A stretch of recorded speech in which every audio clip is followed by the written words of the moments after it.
Alors, pour ce matin, le thème que j'ai choisi, et qui est en lien direct avec le texte qu'on va lire, vous allez voir, c'est « Et si tu cédais au pardon ?» Et si tu cédais au pardon. Et ce matin, on va lire dans 2 Samuel 14, verset 1 à 23.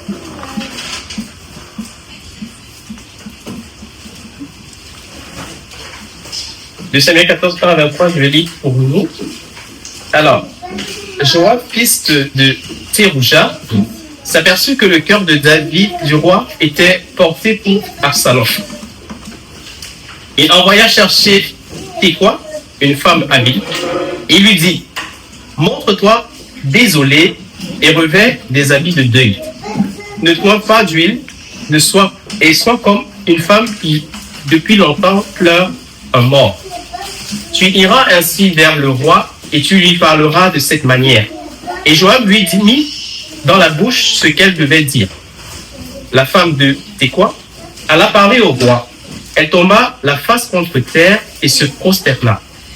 Et elle dit, « Ô mon roi, sauve-moi. » Le roi lui dit, « Qu'as-tu » Elle répondit, « Oui, je suis veuve, mon mari est mort. » La servante avait 2 fils. Ils se sont tous 2 querellés dans les champs. Et il n'y en avait personne pour les séparer. L'un a frappé l'autre et l'a tué. Et voici toute la famille s'est levée contre ta servante en disant, « Livre le meurtrier de son frère. Nous voulons le faire mourir pour la vie de son frère qui l'a tué. Nous voulons détruire même l'héritier. » Ils éteindraient ainsi le tison qui me reste pour me laisser à mon mari, ni nom, ni survivant sur la face de la terre. Le roi dit à la femme, « Va dans ta maison, je donnerai des ordres à ton sujet. » La femme de Tekoa dit au roi, « C'est sur moi, ô roi, mon seigneur, et sur la maison de mon père que le châtiment va tomber.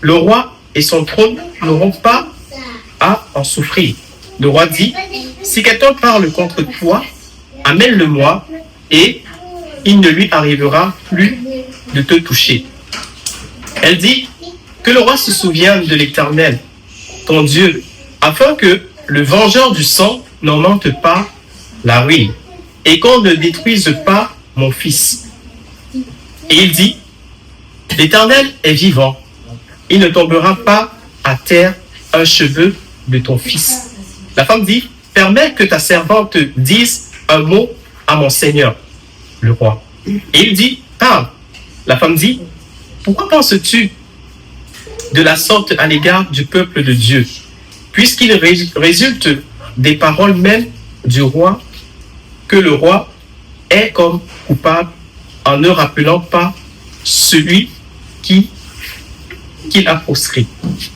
Il nous faut certainement mourir, et nous serons comme des eaux répandues à terre et qui ne se rassemblent plus.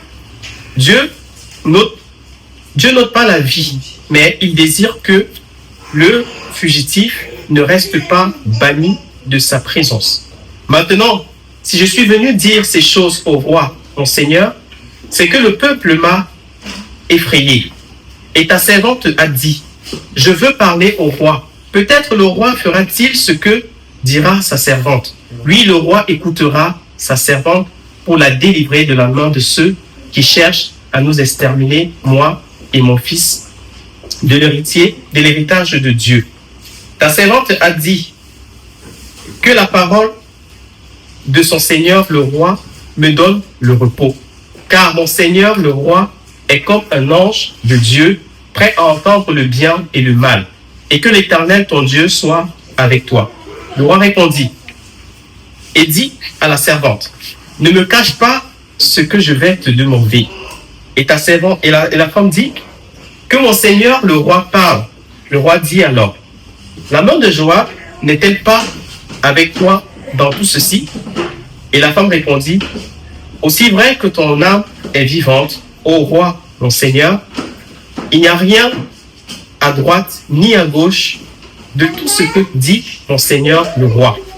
C'est en effet ton serviteur Joab qui m'a donné des ordres et qui a mis dans la bouche de ta servante toutes ces paroles. C'est pour donner à la chose une autre tournure, que ton serviteur Joab a fait cela. Mais mon Seigneur est aussi sage qu'un ange de Dieu pour connaître tout ce qui se passe sur la terre. Le roi dit à Joab, voici, je veux bien faire cela. Va donc, ramène le jeune homme, Absalom. Joab tomba la face contre terre et se prosterna, et il bénit le roi, puis il dit, ton serviteur connaît aujourd'hui que j'ai trouvé grâce à tes yeux, ô roi, mon Seigneur. Puisse le roi agir selon la parole de son serviteur. Et Joab se leva et partit pour Guershou, et il ramena Absalom à Jérusalem. Amen. C'est un peu long, et je vais vous mettre un peu dans le contexte, parce que finalement, on ne sait pas ce qui s'est passé pour en arriver là. Alors, je vous explique. Il se trouve que dans l'histoire, en fait, David finalement devient roi d'Israël après Saül, et il a des fils. Et parmi ses fils, il y a un des fils aînés qui s'appelle Amnon, qui va admirer en fait la beauté d'une de ses demi-sœurs, qui s'appelle Tamar. Et Tamar est la sœur de Absalom. Donc Absalom a une sœur, puisque David avait plusieurs femmes en fait. Absalom avait une sœur donc qui s'appelle Tamar, et il y avait un autre fils qui s'appelait Amnon. Et Amnon tombe en fait amoureux de sa sœur, et il la désire en fait. Et il fait tout pour pouvoir l'avoir. Et il arrive à simuler en fait une maladie. Et quand son père vient le voir, il dit, est-ce que tu peux envoyer ma sœur Tamar pour venir me faire cuire quelque part, me faire à manger. Il dit, ok, naïvement en fait. Et la sœur arrive, et il se trouve qu'il va violer en fait sa sœur. Et par la suite, il va la chasser en fait comme de rien n'était. En fait, il va la repousser. Et Absalom en fait, vivant cela, cette tragédie, il est touché en lui-même. Et il dit, je vais venger ma sœur. Et il va finir par mettre son plan en exécution. Il va tuer Amnon.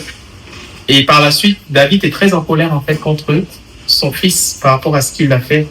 Il va donc s'échapper en fait, et pendant un bon nombre d'années, il sera loin de David. Et David n'arrive pas à pardonner en fait à son frère. Et là, on se rend compte qu'à un moment donné, son cœur est disposé.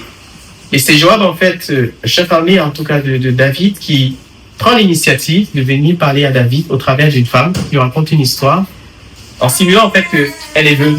Elle a perdu son mari, elle avait 2 fils, et que l'un a été tué par l'autre. Et que, comme la loi l'exigeait, il y a le vengeur de sang qui doit venir exécuter le fils qui a tué son frère. Et face à cette décision, face à ce drame, David arrive à une conclusion en disant, peut-être n'arrivera rien à ton fils. Et là, il commence à comprendre en fait que c'est une mise en scène qui a été faite pour lui rappeler sa situation avec son fils Absalom.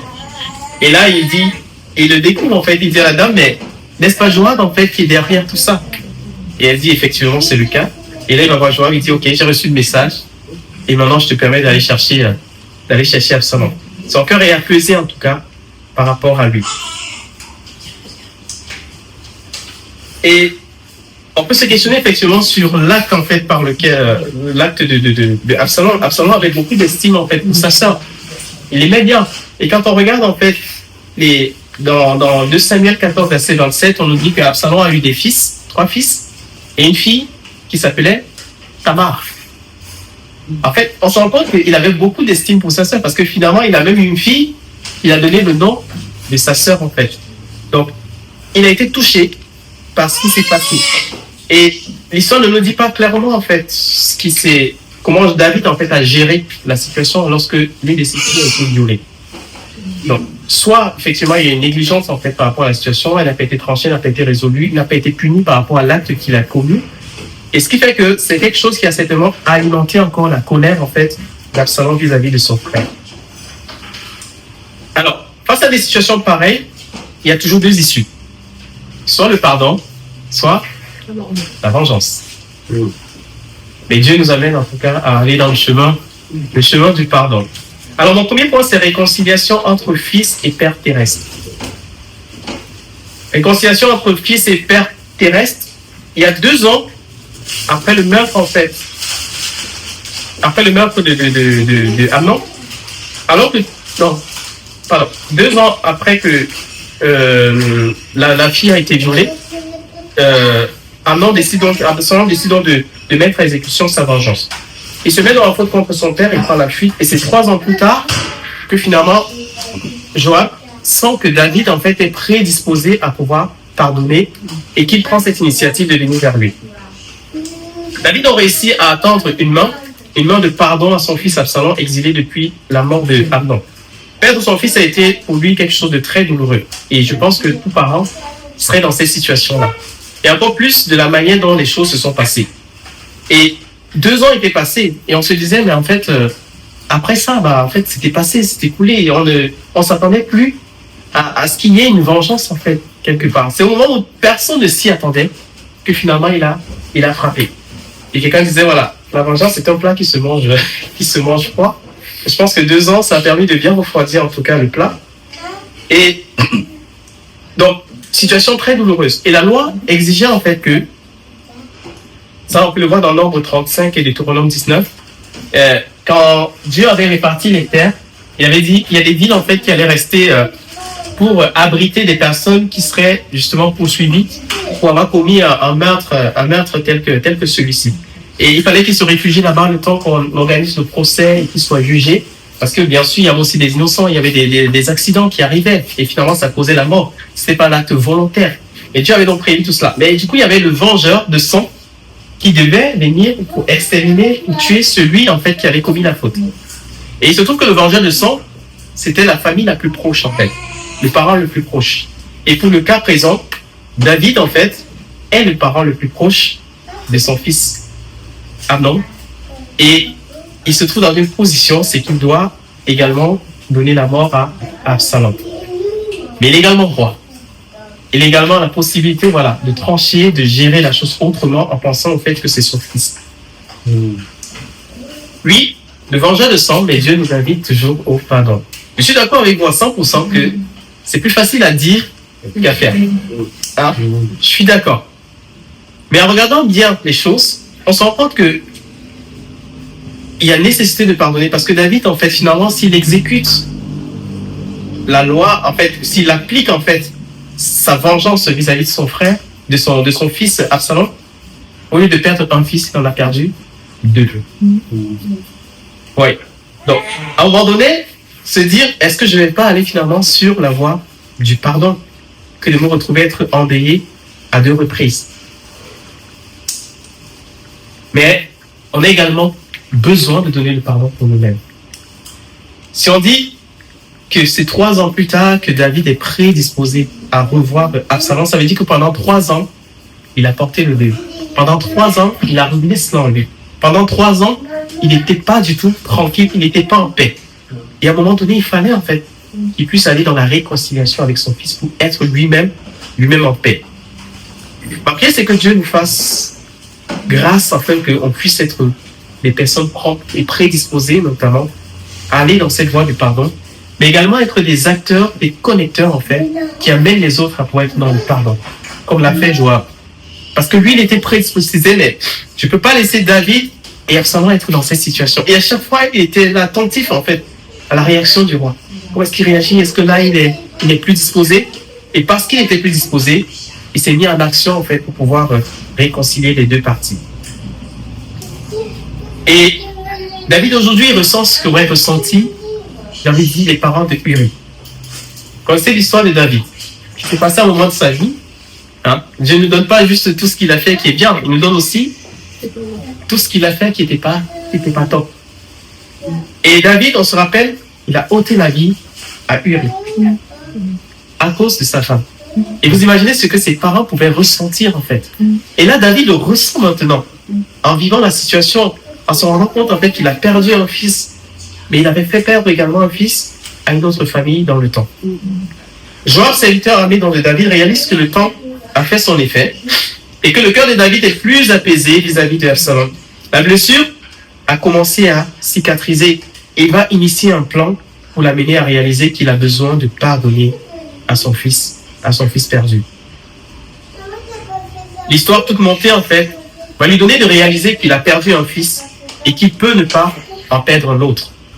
Il a besoin de le réaliser. Et j'ai envie de dire ce matin que le moment est peut-être arrivé pour accorder ton pardon. Je ne sais pas ta situation, je ne connais pas le mal qu'on t'a fait. Je ne pourrais même pas le ressentir, cette douleur-là. Et je ne veux non plus la négliger, en fait. Mais je crois que Dieu veut nous conduire également dans cette liberté-là. Liberté à pouvoir délivrer l'autre, mais à pouvoir se délivrer également soi-même. Et on a besoin, à ce moment-là, de faire un pas de fond. David a eu besoin d'une aide pour réaliser qu'il doit pardonner à son fils. Et je pense que l'aide dont on a besoin, Dieu aussi nous l'accorde, en fait, par sa présence et par le soutien également des frères et des sœurs qui sont là pour nous encourager et nous fortifier dans cette voie qui n'est pas évidente, j'ai envie de dire.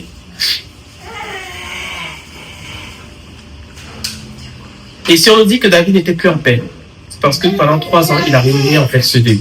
La manière dont Joab va agir au travers de cette femme, ça nous rappelle une histoire aussi que David va vivre. Je ne sais pas si... Est-ce que vous visualisez un peu l'histoire? Quand elle vient raconter l'histoire en disant, voilà, j'ai perdu mon mari, et là mon fils, un de mes fils a été tué par l'autre. Il parle en parabole pour amener David à arriver à une conclusion, à une sentence en fait en tant que roi, bon juge. Il pouvait en fait donner un bon jugement par rapport à la situation. Et ça nous fait penser que dans le passé aussi, David va le vivre. Avec qui? Une histoire pareille. Où on l'amène en fait à apporter une conclusion à une affaire. La femme de Mathieu. Il tue pas sa femme. Non, il tue le mari, il tue Uri et il récupère la femme. Et là, on a Nathan, le prophète Nathan, qui va venir le voir. Et l'Éternel envoya Nathan, ça c'est dans 2 Samuel 12, verset 1-6, et l'Éternel envoya Nathan vers David, et Nathan vint à lui et lui dit, il y avait dans une ville 2 hommes, l'un riche et l'autre pauvre. Et là, David n'a pas compris en fait que c'est lui le riche, et que Uri c'était le pauvre. Il dit, le riche avait des brebis et des bœufs, et en très grand nombre. Le pauvre n'avait rien du tout, qu'une petite brebis qu'il avait achetée. Il la nourrissait et elle grandissait chez lui avec ses enfants. Elle mangeait de son pain, buvait dans sa coupe, dormait sur son sein et il la regardait comme sa fille. Un voyageur arriva chez l'homme riche et le riche n'a pas voulu toucher à ses brebis ou à ses bœufs pour préparer un repas au voyageur qui était venu chez lui. Et il a pris la brebis du pauvre. Il l'a apprêtée pour l'homme qui était venu chez lui. Sa seule brebis. La colère de David s'enflamma violemment contre cet homme. Et il dit à Nathan, l'Éternel est vivant, l'homme qui a fait cela mérite la mort. Et il rendra 4 brebis pour avoir commis cette action et pour avoir été sans pitié. Et Nathan dit à David, tu es cet homme-là. Ainsi parle l'Éternel, le Dieu d'Israël. Je t'ai oint pour roi sur Israël et je t'ai délivré de la main de Saül. Je t'ai mis en possession de la maison de ton maître. J'ai placé dans ton sein les femmes de ton maître. Et je t'ai donné la maison d'Israël et de Juda. Et si cela n'eût été peu, j'y aurais encore ajouté. Pourquoi donc as-tu méprisé la parole de l'Éternel en faisant ce qui est mal à ses yeux? Tu as frappé de l'épée Uri, le Héthien. Tu as pris sa femme pour en faire ta femme. Et tu l'as tué donc par l'épée des fils d'Amnon.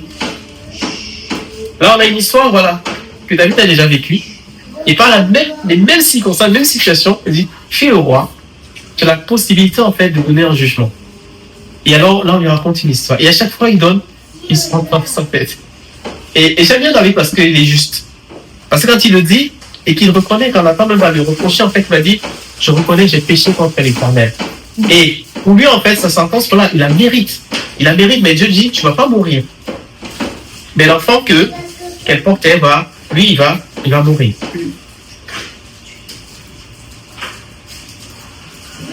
Donc David est de nouveau confronté à une histoire qui finit par être la sienne. Et Dieu sait parler à nos cœurs.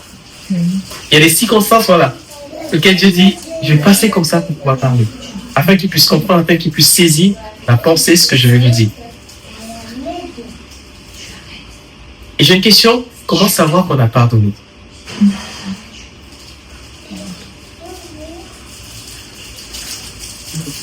On est en paix. Quand on est en paix? Ouais, je regarde bien quand on est en paix. Et aussi lorsqu'on est prêt à bénir la personne. Lorsque je suis prêt à bénir cette personne, je sens que là, c'est bon. La chose est résolue dans mon cœur. Et c'est ce que David va faire en fait. Quand il a fait d'abord bénir son fils en Israël, il a demandé en fait, il a dit à Joab, c'est bon, ok, tu vas chercher Absalom. Et quand Absalom est arrivé, il n'a pas reçu. Il a dit qu'il se retire dans ses appartements. Et pendant 2 ans, David était au palais, Absalom était chez lui, ils étaient dans la même ville en Israël, mais ils ne se sont pas vus. David n'a pas permis que Absalom se présente devant lui. Donc on a une étape de pardon qui avait démarré, mais qui n'était pas encore aboutie. Et là, Absalom va revoir en fait l'homme en disant, mais ça sert à quoi que mon père ne fasse venir là? Moi, je veux voir le roi. Je veux qu'on soit dans un état, une réconciliation complète en fait. Donc il a fallu 5 ans au total pour que David, finalement, reçoive de nouveau son fils Absalom. Et là, on le voit dans 2 Samuel 14, 33, Joab alla vers le roi et lui rapporta cela. Et le roi appela Absalom, qui vint auprès de lui et se prosterna la face contre terre en sa présence. Le roi baisa Absalom pour le prix en plupart dans ses bras. Là, à ce moment, il a accueilli et il le bénit en fait. Parce que le fait d'embrasser, c'est pour dire, voilà, mon fils qui était perdu comme le fils prodigue là, qui était perdu, est revenu. Et je le reçois dans mes bras. Oui, effectivement, quand on est prêt à bénir la personne, quand on a la paix, effectivement, dans le cœur, là, on sent qu'on a effectivement franchi une étape du pardon. En réalisant cette histoire, ça m'a rappelé un épisode dans la vie de David, un péché justement qu'il a commis et dont on a parlé tout à l'heure. Et quand on tombe dans une faute ou un péché, on a tendance à vouloir le masquer. Et quand on veut masquer cette faute et ce péché, on en trouve un autre en fait pour mettre dessus. Et c'est ce qui s'est passé du coup avec David, parce que quand il a couché avec une femme qui n'était pas la sienne et qui s'est rendu compte qu'elle était enceinte, il s'est dit, il faut que je masque en fait mon péché. Et il a fait venir Uri. Il a dit, vas-y, repose-toi avec ta femme tranquillement et tout, prends du plaisir. Et là il dit, non mais je ne peux pas prendre du plaisir quand les autres sont en guerre. Et son plan n'a pas marché. Et là, il a dû le faire mourir pour récupérer sa femme par la suite. Parce qu'il a voulu cacher son péché, il en a commis d'autres en fait. Mais après, il est vrai quand il ouvre son cœur. Et il y a des répercussions parfois qui arrivent finalement dans nos vies. Et c'est ça qu'on voit dans la vie de David en fait. Parce que finalement, lui qui avait couché avec la femme de quelqu'un d'autre, sa fille se fait violer par son propre frère, par son demi-frère. David qui a tué quelqu'un pour masquer son péché, un de ses fils, Absalom, va tuer Amnon pour masquer également, pour matérialiser aussi sa vengeance. Et puis on se rend compte que les 2 actes que David avait commis se répercutent en fait sur sa propre famille, dans sa propre maison. Et parfois on a besoin de réaliser en fait les conséquences des actes qui ont été posés. Ça peut aller très loin, ça peut aller plus loin. Mais gloire à Dieu qui nous donne de pouvoir entrer dans la réconciliation. Mon deuxième point, c'est réconciliation entre le Fils et Père Céleste. On peut transposer cette histoire, justement, ce récit, sur le plan spirituel, par rapport à ce que Christ a fait pour nous. C'est très simple. David peut être vu comme Dieu le Père. Absalom, comme nous les hommes, nous les femmes, créatures de Dieu, qui avons péché contre lui. Joab peut être vu comme Jésus, qui a tout géré à la croix et qui sert d'intermédiaire entre nous et le Père. Oui. On voit ici que le plan salutaire de Dieu pour nous, alors que nous avions péché, alors que nous étions éloignés de Dieu, alors qu'on était en conflit, alors qu'on était loin de sa face, Dieu a manifesté son amour envers nous en envoyant Jésus à la croix. La loi était claire. Celui qui a tué par l'épée mourra par l'épée. Celui qui a tué serait confronté en fait au vengeur de sang. Et voilà quelle était notre condition en fait, la mort. La mort éternelle à cause du péché. Mais Christ a manifesté, Dieu a manifesté son amour envers nous. On était plus en fait comme des Absalom, éloignés, qui avons péché. On méritait la mort. Mais Dieu nous a fait grâce. Comme David fait grâce à Absalom du péché qu'il a commis. Quand Adam et Ève ont péché et ont désobéi à Dieu, ils avaient l'habitude en fait, avant que cela n'arrive, d'être dans la présence de Dieu perpétuel. Et quand Dieu venait, il disait, voilà, Adam et Ève se racontaient la journée, comment s'est passée la journée. Et au moment où ils ont péché, on se dit, ils se sont cachés. De même que Absalom s'est caché en fait. Il allait se retirer. Pendant 3 ans, il était éloigné. Mais la Bible dit que Dieu prouve son amour envers nous. Parce que lorsque nous étions encore des pécheurs, Christ est mort, il est mort pour nous. Romains 5, verset 8. On a besoin de prendre conscience en fait à un moment donné de notre vie qu'on est éloigné et qu'on a besoin d'une réconciliation avec le Père, qui nous tend la main par son Fils. Si le péché nous a éloignés du Père, la grâce nous rapproche du Père au moyen de la croix. Alors que l'arrangement a été fait entre David et Joab, Joab s'en va chercher Absalom pour revenir dans la maison de son père. Absalom aurait pu décider de ne pas donner une suite favorable à cette rencontre-là. Elle se dit, non, si mon père m'a laissé pendant 3 ans et qu'il n'a pas voulu faire cas de ma vie et qu'il voulait même me tuer, je ne reviens pas. Il aurait pu dire non. Et ça montre encore le fait que le salut, finalement, il est individuel, il est personnel. C'est chacun qui saisit la main de Christ. Personne n'y est obligé. Alors si je veux venir, ok, Dieu, tu me tends la main, je tends la main pour récupérer également la tienne, afin que là où tu sois, je sois également. Dieu ne veut pas que nous soyons des fils illégitimes, non, au contraire. Des fils rachetés. Je crois au fait que lorsqu'on saisit la main de Christ et qu'on passe par la croix, c'est le début d'une nouvelle aventure. C'est pas la fin. C'est pas l'arrivée, c'est pas l'aboutissement. On se dit, ok Seigneur, je suis lié à toi, c'est bon, tout est blanc. C'est le début de quelque chose qui commence. Et Christ a fait sa part. Le Père a fait la sienne. Le Saint-Esprit également a fait son œuvre en nous. Et il nous met en garde aussi. Mais la suite nous appartient. L'apôtre Paul parle des personnes qui ont fait naufrage dans la foi. Dans 1 Timothée 1, verset 18 à 20. Le commandement que je te donne, que je t'adresse Timothée, mon enfant, selon les prophéties faites précédemment à ton sujet, c'est que d'après elles, tu combattes le bon combat en gardant la foi et une bonne conscience. Cette conscience, quelques-uns l'ont perdue et ils ont fait naufrage par rapport à la foi. De ce nom sont Hyménée et Alexandre que j'ai livrés à Satan afin qu'ils apprennent à ne pas blasphémer. Donc finalement, il met en garde en disant, ok, tu es sauvé, ok, tu es dans les rangs, mais il y a une suite en fait. Je t'invite à avoir une bonne conduite, à marcher par la foi selon ce que tu as reçu en fait. Parce que fais attention, il y en a d'autres qui ont fait naufrage dans la foi. L'apôtre Paul encourage Timothée. Et c'est cet encouragement que je veux vous adresser aussi ce matin, conscient de la grâce qui nous a été accordée à Dieu le Père lui-même. La fin d'Absalom est tragique quand on regarde l'histoire. Alors qu'il revient et qu'il obtient la faveur de son père, il va monter un coup d'État, pour utiliser le contexte aujourd'hui, contre son père. Et soit j'insiste en fait sur la suite en fait. Parce qu'une fois qu'on a obtenu le pardon, tout dépend de moi, de ce que je veux donner à la suite de ma vie. Alors j'ai accepté Christ. Est-ce que je veux marcher dans ses voies? Je me dis, je vais créer ma propre voie et faire comme je veux. Et parfois on va utiliser ce terme en disant Dieu est bon. Donc, non mais Dieu est bon, il est juste. Et il applique sa parole. La croix, c'est le début. Et je commence à marcher. Absalom a obtenu le pardon. Il était gracié par son père. Mais à un moment donné, il s'en est détourné après.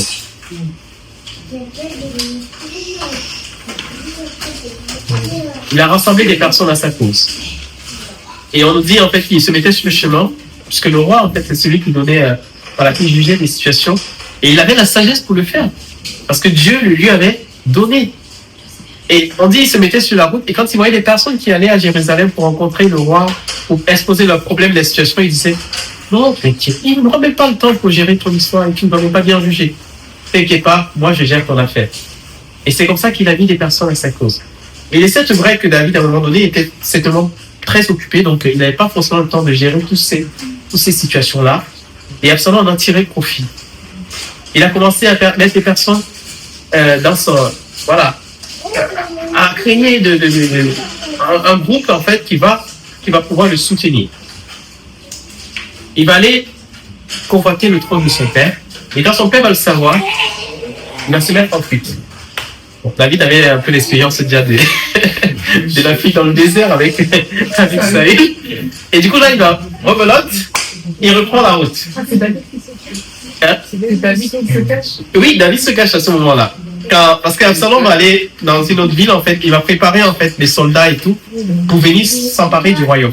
Et David va apprendre la nouvelle et il va prendre la fuite en fait avec des meilleurs soldats. Il va juste laisser en fait, on dit dans le palais 10 de ses femmes de second degré. Oui, je crois que c'est comme ça qu'ils appellent. Et c'est elles qui vont rester en fait pour garder le royaume. Et quand Absalom va arriver, il va se rendre compte que voilà, son père est bien parti, il a laissé la place tranquillou. Il va s'installer. Et par la suite, en fait, il va dire, ça ne me suffit pas. Leur prouver au peuple qu'il est vraiment roi et digne d'être à sa place. Et il va commettre des erreurs, finalement, dans son parcours, parce que il va décider, en fait, de coucher avec les femmes, les 10 femmes de son frère, aux yeux du peuple. Hein? Il va mettre une tente, en fait, je pense que c'est dans j'ai un peu la terrasse du palais, où il va aller, en tout cas, coucher avec les femmes, pour montrer au peuple que c'est maintenant moi qui suis le roi à la place de mon père.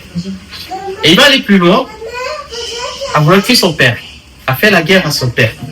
Et on nous dit qu'au moment où il va aller, ils vont s'affronter en fait, parce que David était un homme de guerre, donc il maîtrisait, il avait des personnes qui étaient habilement formées pour cela.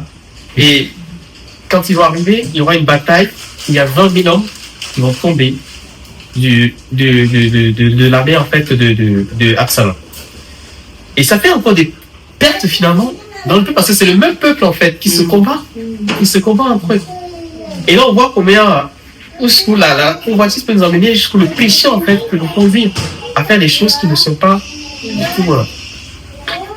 du tout propres en fait. Et pendant la guerre, pendant qu'ils sont en train de combattre, on voit l'amour de David qui est toujours porté vers son fils. C'est l'amour du père qui ne change pas. Alors que les troupes sont en train de se préparer, David va dire à ses soldats, prenez soin d'Absalom. Préservez sa vie. On voit cet amour qui est toujours là, mais se dit, mais quelqu'un vient, déjà il a tué ton fils, et toi tu le pardonnes, tu le reçois. Et maintenant là, il te prépare un coup d'état, il prend ta place, il prend tes femmes, il prend ton royaume, il en veut à ta vie. Mais jusque-là, cet amour est là, est présent. Il se dit, même si vous allez au combat, préservez sa vie. Prenez soin de lui, c'est mon fils, et je l'aime.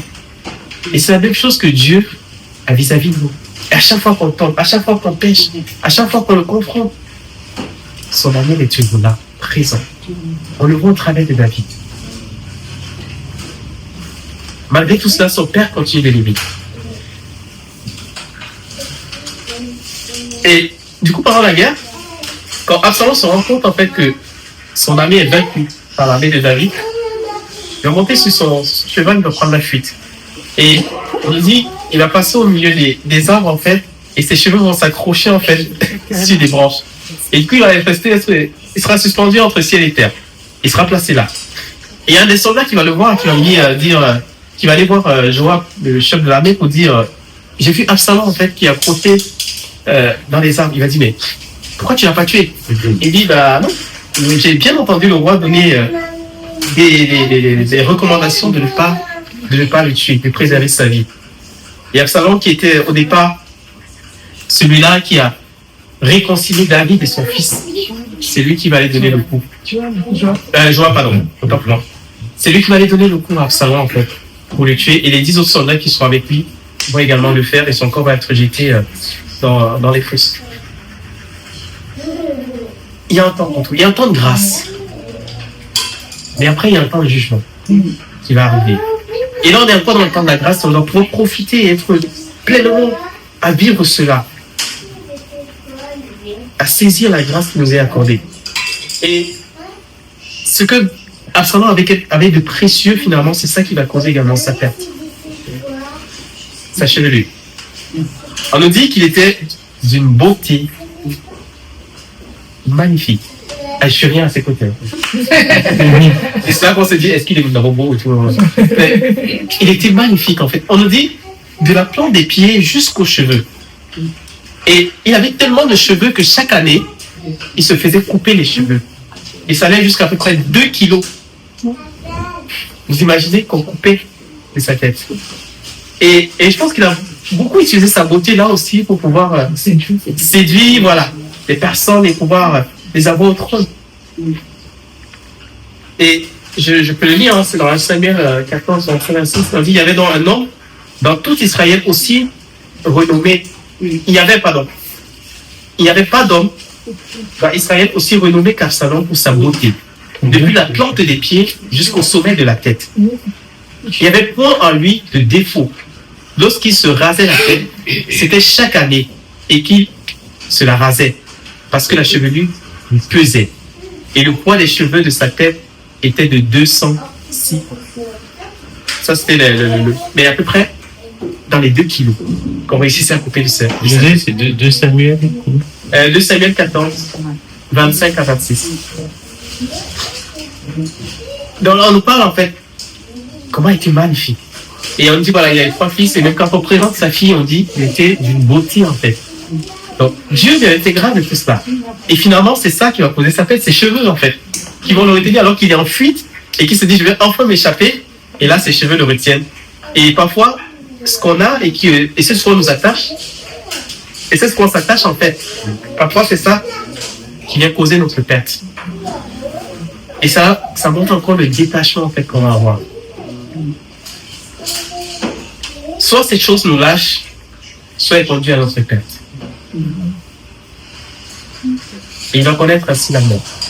Donc ça peut être tragique en fait, les choses auraient pu se passer autrement. Mais ce fut pas le cas. Mais aujourd'hui, nous on a la grâce encore de pouvoir écrire notre histoire avec Christ. Une histoire qui se termine bien. Une histoire qui vaut la peine d'être vécue, qui vaut la peine d'être racontée. Et 3 choses en fait. Accepter la main tendue de Dieu. Il ne sait pas encore, et si ce n'est pas encore le cas. Car la grâce est encore là, mais elle ne durera qu'un temps. Et l'autre chose, c'est revenir dans la course en fait. Si on se rend compte qu'un jour, on s'est un peu lâché et qu'on s'est un peu abandonné, comme Absalom l'a fait à un moment donné de sa vie, et qu'il s'est détourné. Et l'autre option aussi qu'on a, c'est de continuer la course. Qu'on est déjà dans la course et qu'on va avancer et qu'on va aller jusqu'au bout pour apporter le prix de la vocation qui nous est réservée. Alors un pardon qui est déjà pour un père terrestre avec son fils et qui nous montre également qu'on a besoin, quelque part, si Dieu révèle des choses dans nos vies, c'est pour pouvoir se réconcilier également avec des personnes qui sont autour de nous. Des personnes qui en ont besoin. Parce que nous, on en a besoin et les personnes aussi en ont besoin. Et d'autre part, de réconciliation avec le Père Céleste. Je ne sais pas dans quelle catégorie on se trouve ce matin, mais je veux qu'on puisse prendre le temps, quand on va prier là, de penser à 3 choses. Penser à David comme Dieu. Penser à Joab comme Jésus, qui est venu jusqu'à nous. En pensant à Absalom, on puisse penser à notre propre situation et se dire où est-ce que je me situe maintenant. Est-ce que je suis dans la situation où j'ai besoin de rentrer dans cette réconciliation avec le Père? Ou est-ce que je suis dans cette situation où quelque chose qui a fait monter à moi et je dis non, c'est pas la voix de Dieu là. Je ne vais pas finir comme Absalom, non. Mais je veux pouvoir accéder au pardon et être conscient de ce que j'ai reçu et le valoriser dans ma vie.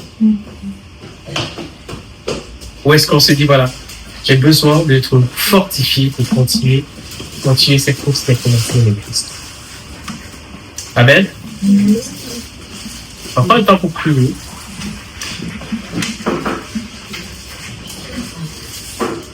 Je vais prier après, c'est là que tu vas lever la voix, n'hésitez pas à le faire.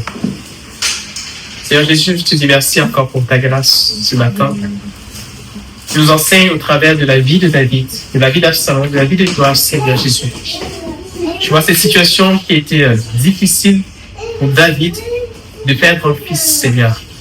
Il avait besoin de pouvoir se réconcilier avec celui qui était perdu, avec celui, Seigneur Dieu, qui s'est détourné de la bonne conduite pour agir en mal vis-à-vis de son frère. Seigneur, merci parce que tu as donné à David cette capacité à pouvoir pardonner. Aujourd'hui, tu nous donnes aussi cette capacité à pouvoir le faire. C'est pas toujours facile, c'est pas toujours évident, Seigneur. Mais on croit que ton esprit est à nos côtés, qu'on joie à pu être aux côtés de David pour l'accompagner dans cette étape de pardon. Merci pour cet amour qui est manifesté pour nous aussi au travers de Jésus à la croix, qui nous donne, Seigneur Dieu, de pouvoir rentrer de nouveau dans ta maison. Et savoir de voir que tu nous accueilles, Seigneur Dieu, les bras grands ouverts, de voir que tu nous aimes, Seigneur, et que tu veux nous réconcilier avec toi. Alors, Seigneur, je te demande pardon encore ce matin. Pardon pour toutes les personnes qu'on a retenues dans nos cœurs, Seigneur, qui nous ont fait du mal, qui nous ont blessés, Seigneur, et pour lesquels on a besoin d'accorder le pardon ce matin. Pour lesquels on a besoin d'accorder le pardon ce matin. Seigneur, on veut te prier afin que tu donnes à chacun de pouvoir recevoir, Seigneur Dieu, le pardon que tu les réserves, Seigneur. Prions aussi, Seigneur, afin que tu nous aides à pouvoir, lui, non seulement pardonner, comme tu nous pardonnes, Seigneur Dieu, mais aussi à pouvoir bénir les personnes à qui nous accordons ce pardon. Aide-nous, Seigneur, à pouvoir entrer dans cette voie, dans cette direction où tu veux nous conduire. De réaliser encore que, Seigneur, alors que nous étions loin de toi, tu as donné ton Fils, afin que nous puissions être sauvés, afin que nous puissions être rachetés, Seigneur, un grand prix qu'on ne peut pas mesurer ni égaler, Seigneur. Quelle grâce! Et aujourd'hui, que la grâce est encore disponible, Seigneur, on veut la saisir. On ne veut pas s'éloigner de toi, non, Seigneur. Et si on s'éloigne de toi, on veut revenir, Seigneur, dans ta maison. On veut revenir dans tes bras paternels, Seigneur. Parce que toi, tu nous accueilles. Plein d'amour, Seigneur Dieu. Alors, Seigneur, s'il y a des cœurs qui sont fatigués ce matin, je prie afin que tu les renouvelles, Seigneur. Je vais te donner à chacun de faire un pas de foi, Seigneur Dieu, dans cette étape de pardon, Seigneur Dieu. Une réconciliation avec son frère. Une réconciliation, Seigneur Dieu, autour de soi, Seigneur. Merci pour ce privilège encore. Et que la gloire te vienne au nom de Jésus. Amen.